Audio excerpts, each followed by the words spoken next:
All right, let's talk about HIMS and HERS Health. On the surface, this company looks like one of the biggest success stories in digital health. I mean, the growth is just off the charts. But when you start to peel back the layers, you find this really strange paradox. So today, we're going to break down what's fueling their incredible rise and what's lurking in the shadows that could potentially threaten the whole thing. And this, right here, is the central mystery we're unpacking.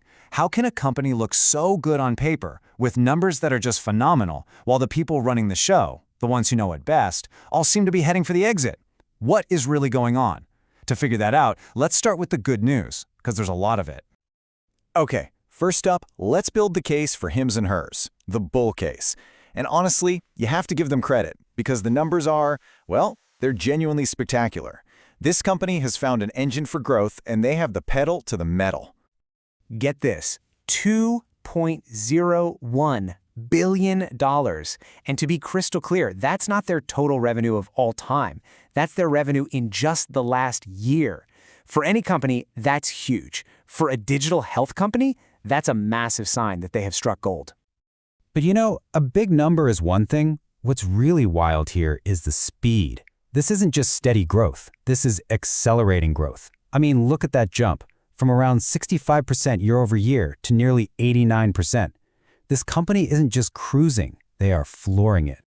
So what's the secret sauce? What's fueling all this? Well, it's their subscription model. It is insanely sticky. Think about this for a second. 85% of their customers are still paying them after 2 full years. In the world of subscriptions where people cancel stuff all the time, that kind of loyalty is the holy grail. It creates a predictable, powerful revenue machine. And a huge piece of this puzzle, maybe the biggest piece lately, is their jump into the massive weight management market, specifically their GLP-1 drugs, the class of drugs like Ozempic and Wegovy. That one segment alone pulled in over $200 million. But how they're doing it? Well, that's the crucial detail here. They're using what are called compounded drugs. So what does that mean? It's pretty simple, actually. A special pharmacy custom mixes a version of a medication. This is a common practice when the big-name brand, like Wegovy, is either really hard to find because of shortages or is just way too expensive. For HIMS and HERS, this isn't a side gig, it's central to their whole strategy. Now, you might think that selling lower-cost versions of drugs would squeeze their profits, right? But it's been the exact opposite. They are making it up in sheer volume, which is fueling incredible efficiency. Their net income just skyrocketed to $42.5 million in a single quarter.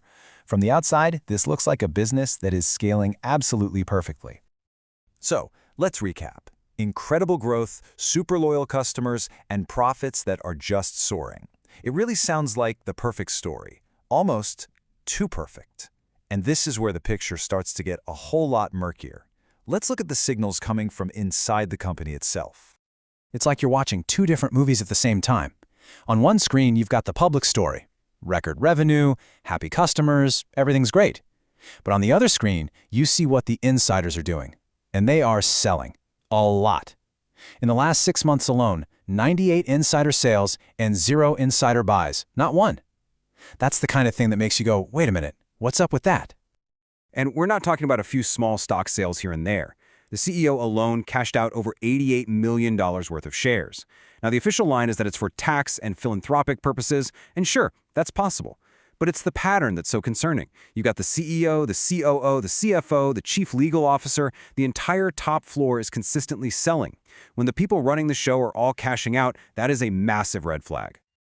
This whole insider selling thing becomes even more telling when you look at the stock's price. Its P/E ratio, which is just a fancy way of measuring how expensive the stock is way up there in the mid-50s, much higher than the industry average of about 37. That means the market is pricing this stock for absolute perfection, betting on flawless growth for years to come. But if the insiders are selling, you have to ask yourself, do they actually believe in that story? So why might they be selling? Well, that brings us to the second and arguably biggest part of the bear case. We're talking about a legal and regulatory minefield that's forming right around the company's main engine of growth. Just look at how quickly this all went south. In April, HIMS announced this huge partnership with Novo Nordisk, the people who actually make Wegovy.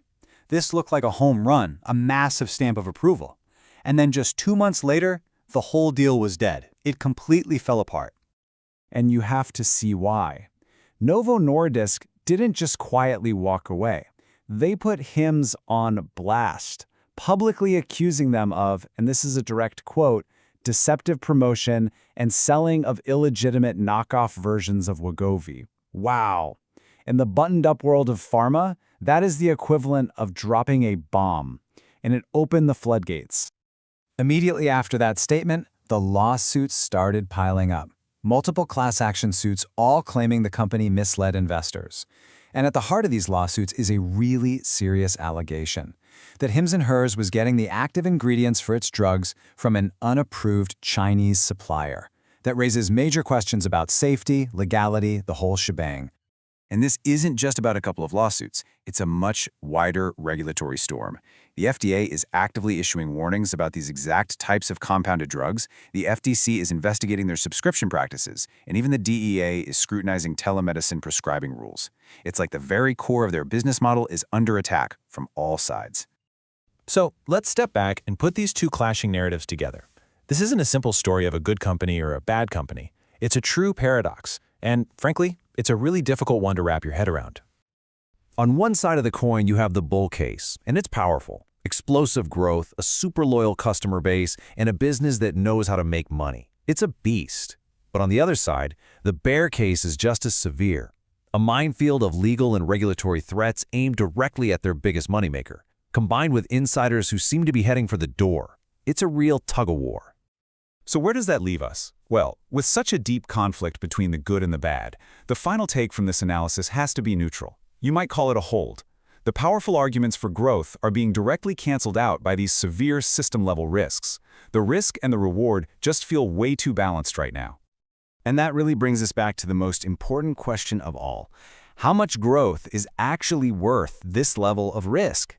Especially when the very engine driving that growth is under serious legal fire, and the people who know the company better than anyone else all seem to be voting with their feet and cashing out.